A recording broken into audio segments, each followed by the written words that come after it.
I know that dialectics and labor politics are very, very essential to your work. So could you tell me a little bit about how Eisenstein's direction of this very influential film helped guide you? Well, it's a lot of things, but primarily I had read Film Form and Film Sense, which to me is a central body of film theory and influenced so much of how films are put together, and its orientation begins with montage, meaning everything you're doing in the shooting is to mine what you need to make the film in the editing room. But you preconceive what that is, and then you go out and you do that thing, okay?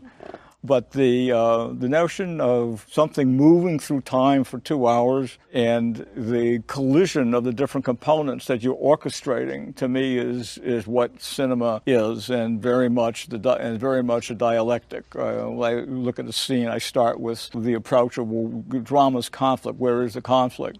And it's probably informed what I do in a lot of different ways. One of the things that Eisenstein talked about was the different kinds of montage, was intellectual montage.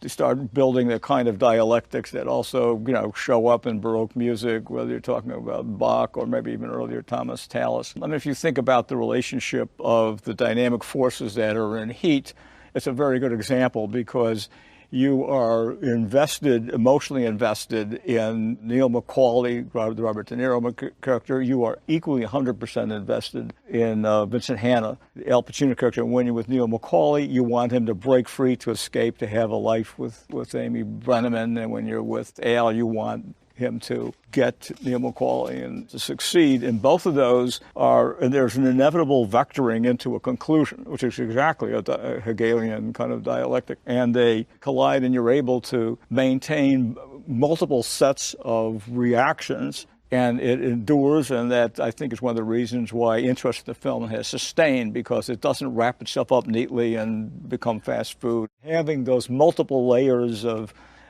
emotional understanding, intellectual understanding, all of that kind of stacked up, if you can make that to work, that's kind of what Eisenstein's talking about, and that's there in Potemkin. But there's many other kinds of things as well, including like the organization of shapes of space, if you like. If you think about the ending of Last of the Mohicans, it's exactly that. When we're in close, when we suddenly, the building up of that rhythm of being very close, to when we suddenly expand and see the vast vista.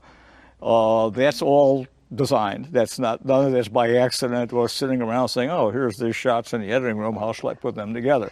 That's designed and thought about ahead of time. So all of that, to me, is something that was invented off a blank piece of paper in his writings in 1922, 23, and 24, and then in Potemkin.